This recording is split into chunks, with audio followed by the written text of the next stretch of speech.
feel a lot of our ethics in communication are being stood on end and challenged by the communication behaviors of our current executive branch. But that's just my opinion. But what is it that makes communication ethical or unethical? To answer this question, we're going to have to dissect some messages, open them up, and see what makes them tick. Communication is an essential aspect of conducting business in every industry in America. According to a sincere blog on the topic, communication is the key to workplace productivity and efficiency. The blog lists concerns about safety, clarity, and execution as prime examples of communicating messages in the industrial fields. In a more general business sense, a blog by an Austrian Institute of Business lists 6 reasons for effective business communication.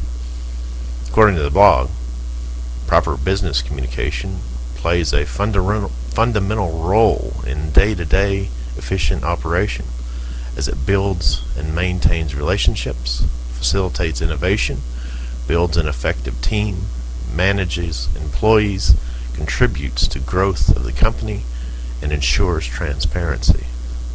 Already I'm coming up with some contradictory evidence here, as our current political rhetoric and debate. How often do they encourage efficiency? How often do they do anything for maintaining relationships, building a team? And how, of course, does any of this contribute to the growth of America? And lastly, but most importantly, how transparent are these communications in American politics? To me, they don't seem so transparent. But let's continue our dissection of the messaging process.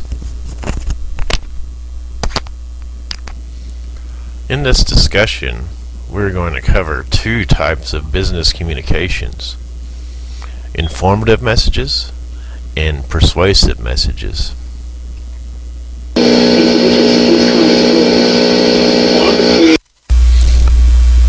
Some may argue that informative messages have no intent to persuade and are simply used to provide information. However, an example of informative messages that do have an intent to influence include some messages about safety and execution, as mentioned earlier in this video. According to Michael Putnam of the University of Texas, Arlington, informative messages are designed to influence understanding, to make it clearer or more developed. They're not designed to change or reinforce opinions, though sometimes that occurs as a side effect. The difference lies primarily in what the source intends. With persuasive messages, the intent is overt and clearly indicated. Informative messages may have intent, but consciously try to reject displaying such an attitude.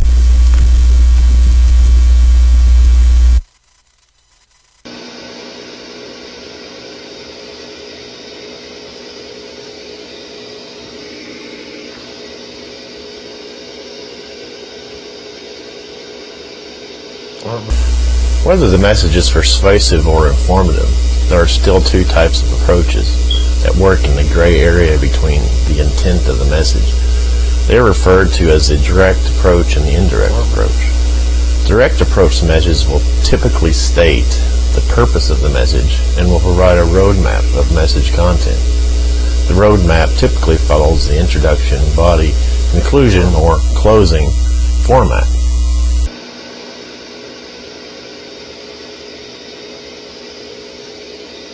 The indirect approach proves to be a little more complicated in that process. Perhaps you've gotten an indirect message before whenever you've been rejected by a college, university, or a job application, or even whenever you tried to get a loan and they sent you one of those letters.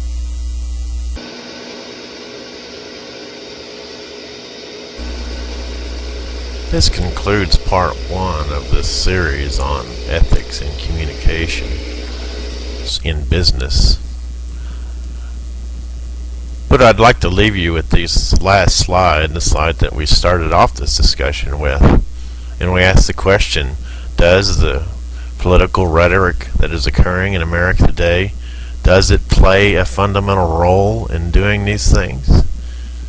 I see nothing about relationship building. I see nothing about team building. I see partisan politics. And I'm not sure how, if we are not playing a fundamental role, how any of this can contribute to the growth of America. And with a general lack of transparency, I would believe, that exists in our current debates, we should do better. I'll see you in part 2.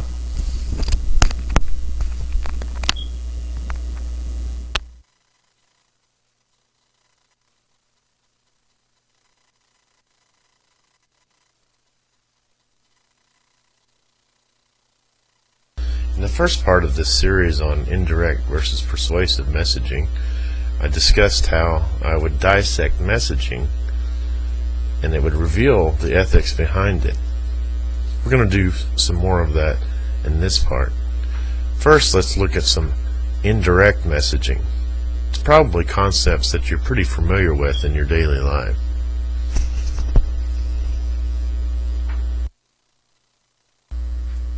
Here we see an example loan denial letter from Robin Walker's book on strategic communication. We're going to look at this to take a examination of indirect messaging. Let's zoom in a bit on the first 2 paragraphs. The first paragraph reads, "Dear Mr. Leonard, thank you for choosing Primo Ltd. For your credit needs.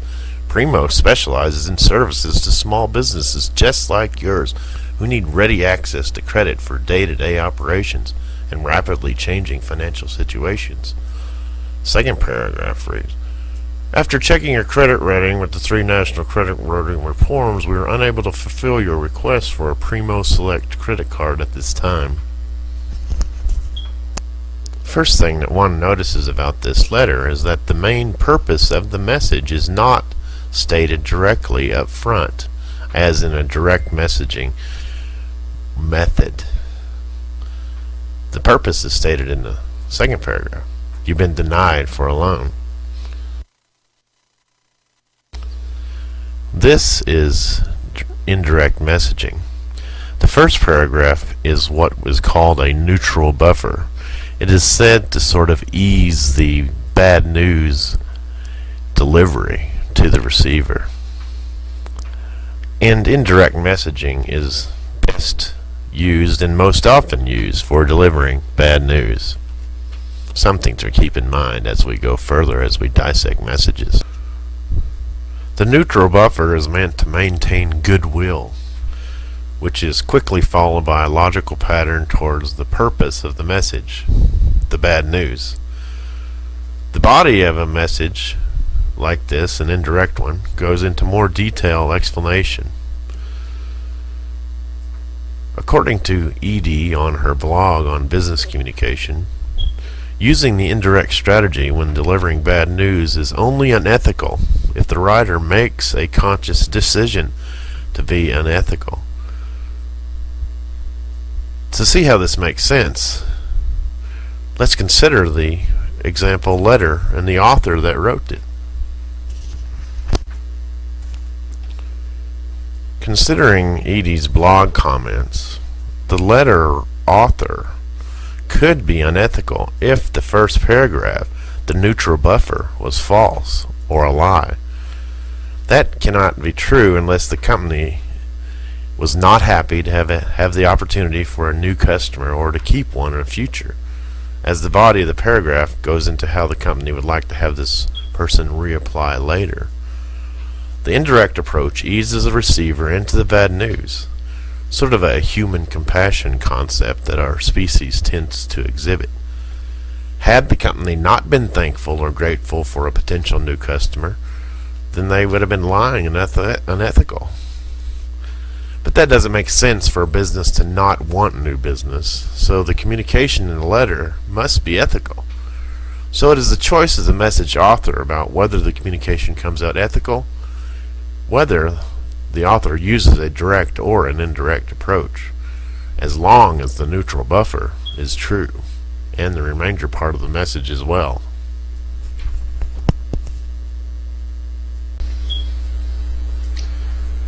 It's very naive to think that you're always being told the truth. Master communicators, like politicians, think through everything they say, and they communicate things in a very strategic manner. In fact, in Robin Walker's book on strategic management, she illustrates some questions that they often ask. The first one is, how will my audience react to my proposal? How does my audience feel about me, my company, or my product or service? And what are your audience's needs? In what ways does your idea or proposal fulfill those needs? I suggest that we ask our own questions. Since these master communicators have gone to all the trouble of coming up with these theories and procedures for communicating to us, we should come up with theories and procedures for understanding their communications and seeing through their possible lies and how they're just cushioning the blow for us and delivering bad news. Here I propose strategies from a receiver point of view. Ask yourself these 5 questions the next time you receive a message from a master communicator like politicians and businessmen. Is there a neutral buffer? Is it true? If so, what is it? What is it that they're trying to ease you into? And that allows you to go into number 2. Identify the bad news. Remember where it is in that indirect message mode. It's not going to be delivered right up front. It's going to be around that neutral buffer. Is it true? Number 3, how does it appear they think I will react to the bad news? This becomes apparent within the neutral buffer. Is it true? And the way that the bad news is delivered, as well as the body of that is it true message. Number 4, how does the message receiver feel about me? Is the neutral buffer good? Does it insult your intelligence? Is it true? Do they think you're dumb? This is evident within the message. Number 5, what are my needs? Are they being met, or am I being eased into bad news about my needs? Remember the indirect method. And remember, these are master communicators. You should be a master receiver of messages. And I encourage you to apply these 5 questions. I'll see you in part 3.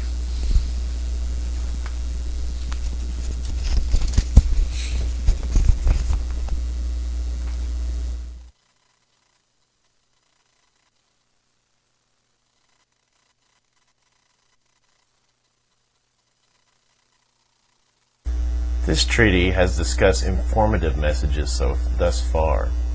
It is time to move into persuasive messages now.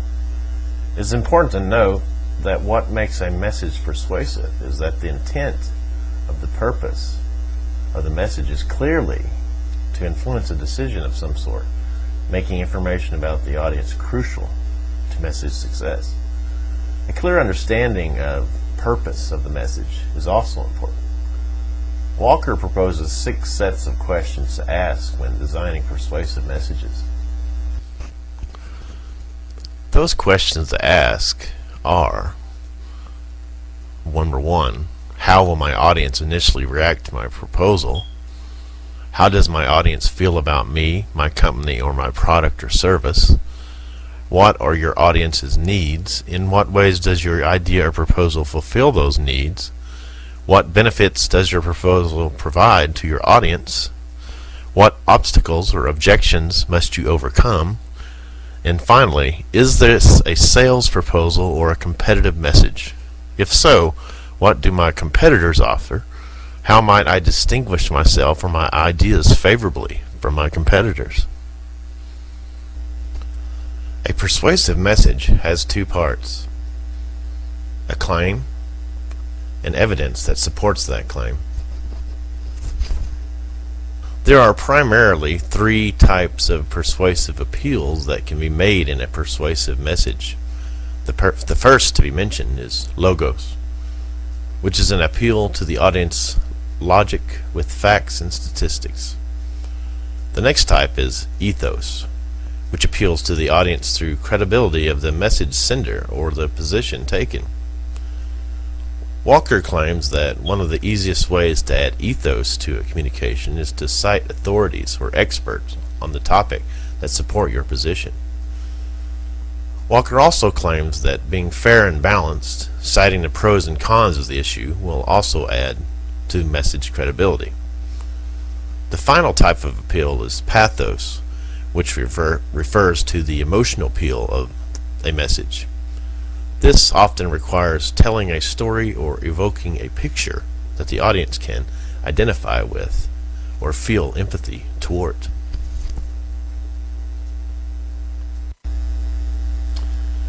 Since there's so much emphasis on evidence in a persuasive message, the quality of the evidence must be high to ensure effective communication of the argument. Statistics must be scrubbed to ensure that the data is from a well-represented sample and that the statistics are without bias.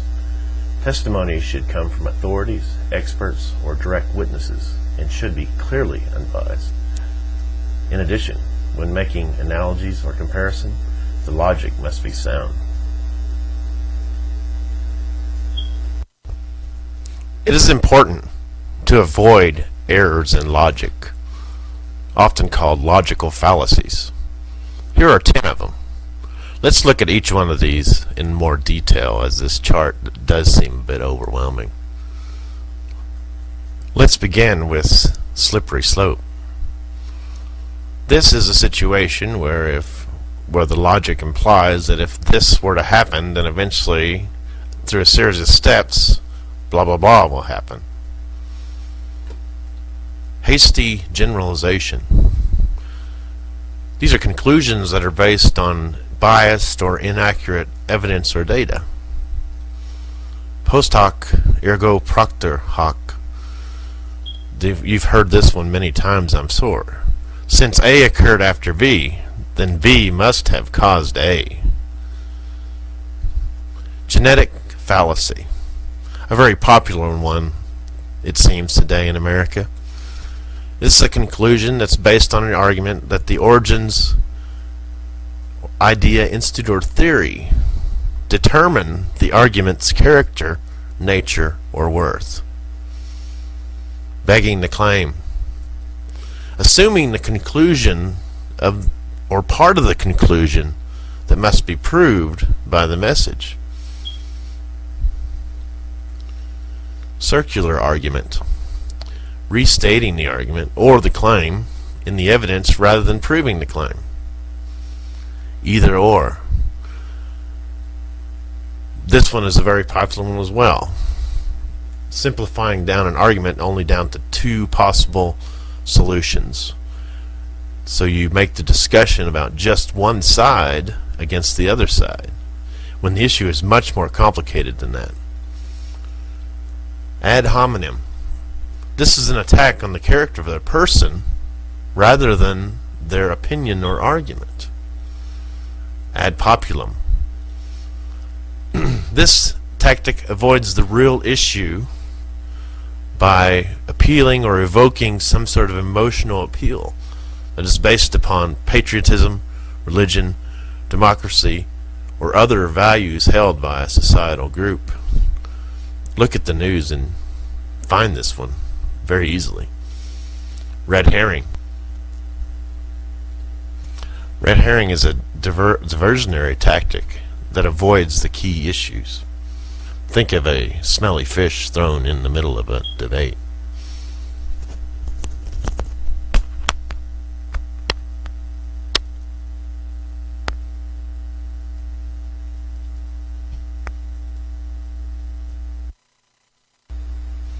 It should be noted that these logical fallacies, or errors in logic, can be misused, and have been misused by dictators and leaders and politicians as well.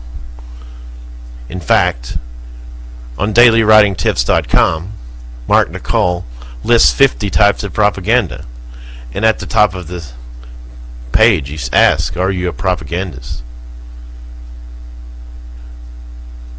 These are important to note, that these errors in logic are used every day, and they can be very dangerous, and have been in the past.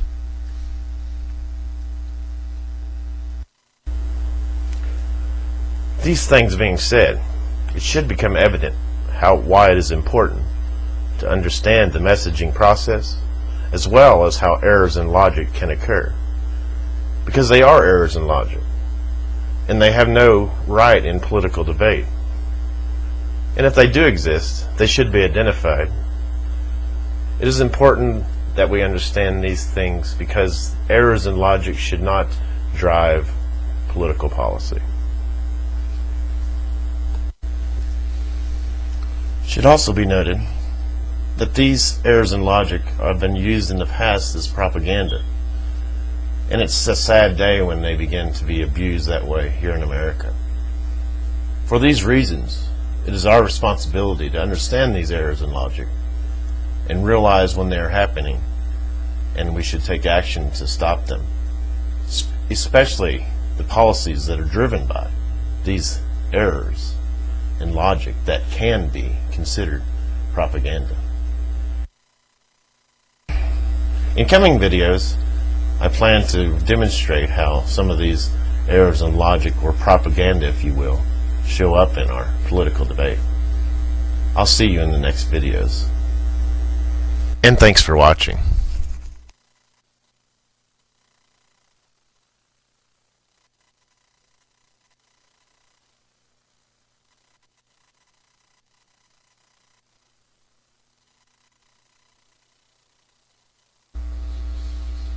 In addition to these things, a persuasive message must be well organized. One way to organize a persuasive message is the IDA approach, which is summarized in Table 2. A stands for attention. This is the hook. This is how you grab your audience's interest. And it's best that these messages be audience-centered. The I stands for interest. This is sort of a transition away from the attention, and it should heighten the interest, such as a bridge in a news story. D is for desire.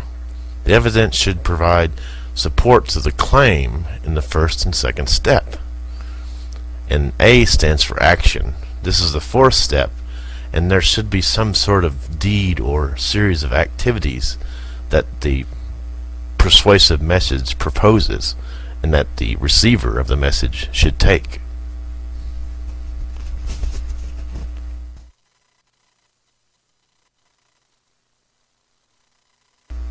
So from this treaty, the difficulty level of messages varies depending upon the type of message, persuasive or informative. Challenges in messaging are also related to whether a direct or indirect approach is required of the message. Informative messages have fairly simple components, even when the indirect approach is taken, while persuasive communication can be quite complicated, as it requires thorough audience analysis, a valid claim and evidence to support the claim, sound logic and appeal, and a concise, well thought out format. All messaging, including the indirect approach, can be either unethical or ethical depending on the message, as this question of ethics goes to the intent of the structure of the message. This paper offered up a list of 10 conceptions on avoiding fallacies in persuasive communication. Within those areas lies the ethical question, as well as the heart and mind of the message. the authors? Is he or she being honest with the receiver? That is the overbearing question in determining the ethicalness of a message, and is oftentimes hard to clearly identify. However, it can be done.